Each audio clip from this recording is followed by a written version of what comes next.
Well, friends of Mundo Maldini, today we have a rainy day in Madrid. A day that is honestly not very appealing, but of course, if you think we have a great Champions match day, then life looks different. We have two great matches, two big Champions match days. I will be there tomorrow. I will be in Barcelona with the set analyzing the post-match of all the Champions matches, and then I will go to Liverpool. Watch out. On Wednesday from Anfield, I will do a Barcelona versus Manchester, and then by car Manchester versus Liverpool, a trip I have made 1,000 times already, and at Anfield Liverpool versus Real Madrid. What a great match. You will have videos of all the great Champions matches, and of course you will have videos from the very grass of Anfield. You will have video for all of you here at Mundo Maldini. We are going to analyze and we will provide the percentages, of course, for tomorrow's Champions matches on Tuesday. Come on, let's go.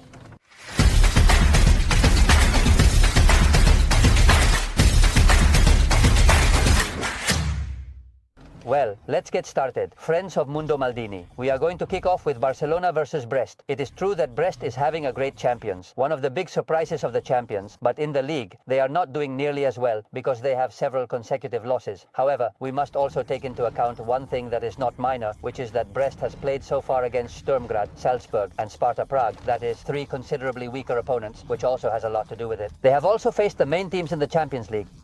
Now they will do it against Barca. The Minja is not going to be bad, at least according to what I recorded in the video, the feeling that the Minja is not going to be bad. We have here a dead-end street, which is a classic of Mundo Maldini. Shall we go in? Come on, let's go into a dead-end street, man. The dead-end street, which is a classic of Mundo Maldini, friends of Mundo Maldini, that's how it is. Well, the Barca is not supposed to be in bad shape, theoretically, as we record the video. There is one thing I mentioned in the last Barca videos since the match against Espanyol. Logically, the teams are already in the dead-end street.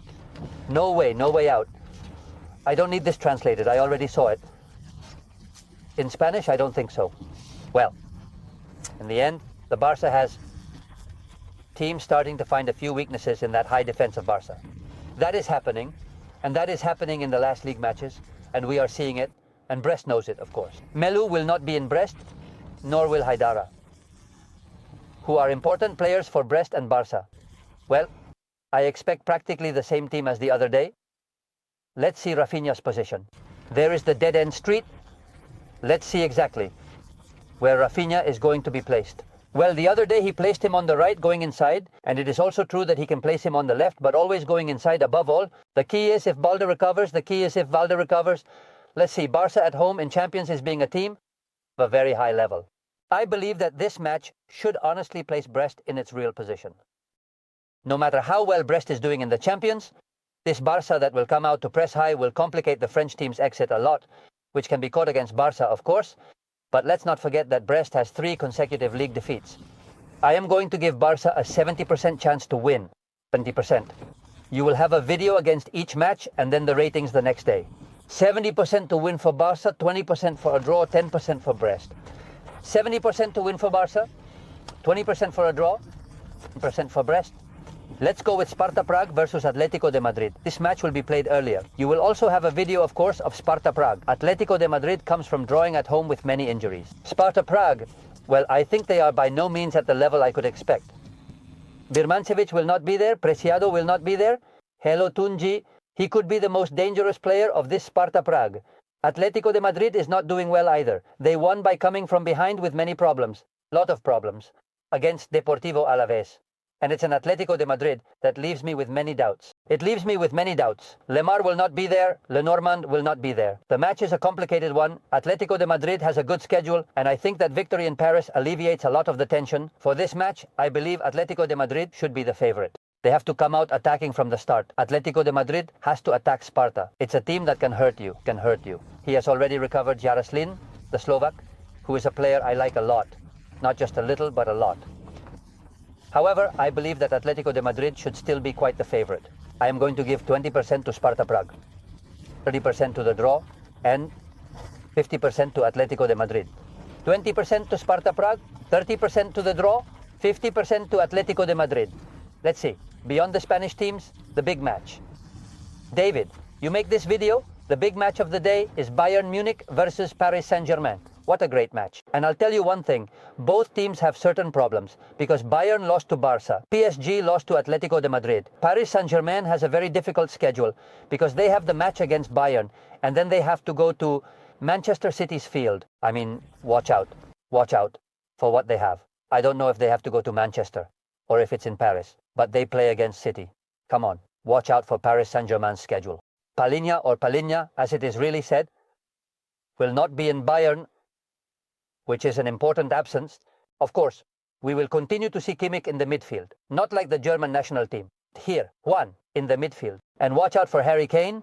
You have a video about Harry Kane the other day. After the 3 goals against Augsburg, Harry Kane is performing better than last season still at Bayern Munich. What Harry Kane is doing is incredible. It's spectacular. And I expect a great Harry Kane in a crucial match. An absolutely crucial match for Bayern Munich against Paris Saint-Germain. Lucas Hernandez will not be there. Ramos will not be there either. There is also doubt about one. Mendes. Barcola is doing very well. It is true that he is doing very well. Let's see what kind of match Luis Enrique plans, as he always looks for. Some different formula in these matches against the big teams. Maybe he can put Dembele inside. Let's see what the team brings. I see Bayern doing well. See them doing well. He lost that match against Barca that day, when everything went absolutely right for Barca. But even that day, Bayern had very good stretches. In Munich, I have to favor Bayern. It was hard for them to win against Benfica, that is true. But I have to favor Bayern, friends of the world. Maldini, I'm going to give 50% to Bayern, 30% to the draw, 20% to PSG. 50% Bayern, 30% draw, 20% to PSG. Manchester City, Feyenoord. I know what you are thinking. You are thinking the same as me. They will lose 1 out of 6 consecutive home matches. Well, at home. At Manchester City, no. At home too. At home and away. But Manchester City will lose 1 out of 6 consecutive matches. I already tell you that it seems practically unthinkable to me, right? They have 3 consecutive losses in the league. The last loss against Sporting de Portugal in the Champions League. I believe that this team, which of course has to come to terms with the definitive absence of Rodri, has to forget about Rodri. Because Rodri will not be there and Kovacic will not be there. And I got the feeling, friends of Mundo Maldini, that Gundogan is not doing well at all from a defensive standpoint. He is not doing well at all from a defensive standpoint, and they were getting through easily.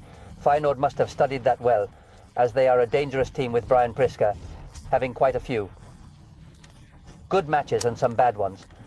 The truth is that no one could have imagined the defeat against Salzburg for Feyenoord, but they lost that match, which has complicated things a bit more against Heerenveen. Santi Jimenez was not there. Biljo was not there, for example, who is a good player. Timber was also not there. He is another good player. The team had several absences, also resting players for this match against Manchester City. Let's see. City is still without Bob, who would have been an important player. Still without Kovacic. Ruben Diaz is a doubt. Manchester City needs to recover Ruben Diaz. But even so, I believe that City is going to win this match. Honestly, I'm going to give a mega favorite. 75% to win for Manchester City. 75% for City. 20% for the draw. And let's leave a minimum of 5% chance for Feyenoord. 75% Manchester City. 20% for the draw. 5% for Feyenoord. Sporting de Portugal, Arsenal already without Amorim at Sporting de Portugal, who just won 7-0. It is true that in the cup against a very weak opponent, it couldn't have been a cup match. Obviously, White will not be in Arsenal. Tomiyasu will not be there. Kieran Tierney will not be there. They are important players. Rice returns, that is fundamental, the return of Wright. Gyökeres is on fire. What Gyökeres is doing is crazy. I'm eager to see Marcus Edwards. In this match, the young Englishman at Sporting de Portugal, let's see if he recovers his best level, as he is a very interesting player. Gyökeres is going crazy. We are making a video, right, David, about Gyökeres' career, about Gyökeres' life. He has 28 goals this season. It's truly outrageous what Gyökeres is doing. 2021, and he already hurt Manchester City and is facing Arsenal. You will be surprised. I am going to slightly favor Arsenal in this match. 30% for Sporting Lisbon. I believe that Amorim's departure will hurt them sooner or later. 30% for Sporting, 30% for a draw, and 40% for Arsenal. 30% Sporting, 30% draw, 40% for Arsenal. Let's talk about Inter Leipzig. A nice match as well. Leipzig is honestly having a disaster in this Champions League. I didn't expect Leipzig to play so poorly in the Champions League, but they are at a very, very low level. Far below what I expected from them. I still see Leipzig. It seems almost unthinkable to me that they could be among the bottom 8 and be out of everything. But given how things are right now, it's a very complicated match against Inter, the team of Marco Rose, whom I have great respect for as a coach, honestly. Let's see what happens with Inter. They haven't lost at home yet. Lautaro is a doubt. He couldn't play the last match. We'll see Taremi for sure. Let's see what happens with Arnautovic. And what happens with Correa, who scored a great goal. Inter comes off a 5-0 win against Verona. Then, well, it's a match to see Sesko again. It's a very interesting match. You have to watch it, even if it's recorded. This match is worth losing an hour and a half of your precious lives, Maldini World friends, to see this match. For me, Inter is a strong favourite. 60% for Inter, 30% for a draw, and 10% for Leipzig. 60% for Inter, 30% for a draw, and 10% for Leipzig. Leverkusen, Salzburg. Salzburg has suddenly entered the fight, at least to qualify for the playoffs after surprisingly winning away against Feyenoord. Boniface will not be there, an important absence. Hoffmann will not be there, an important absence. Adli is not there, also an important absence. Without Frimpong, without Mukiele. Even so, let's go a little faster now. Still, I will give Leverkusen a strong favourite. Logically, we are not seeing Leverkusen from last season. Very favoured for Leverkusen. 70% for Leverkusen, 20% for a draw, and only 10% for Salzburg. 70% Leverkusen, 20% draw, 10% Salzburg. We have 2 matches left. Let's go quickly. Slovan Bratislava, Milan. Let's see. The reality is that I think Milan will not. It shouldn't slip away from them. It can't slip away. I can't conceive that it slips away. Honestly, against one of the weakest teams, it is being demonstrated in the here we are standing. The taxi might be that someone is going to get in. We are not going to honk at the taxi friends. For now we will honk, then we will see. Reinvers, who I loved at the Bernabeu, by the way, under Arsamu, under Arpulisic, Morata too. Well, I think Milan is a strong favourite, right? 10% for Slovan Bratislava, 20% for a draw. To hurry up a bit to leave too. 70%, well, he is an older gentleman, we forgive him. Not that old. How old can he be? 60. A little more, a bit more. We forgive him, come on. 10% for Slovan, 20% for a draw, 70% for Milan. We finish with the John Boys versus Atalanta. A quite attractive match because Atalanta is one of the teams playing best lately in the Italian league. The top scorer of the championship. Just won again in Parma with Rete, who is also playing quite well. Scamacca will not be there. It's a shame he isn't playing due to the injury he had in pre-season. Kolasinas will not be there either.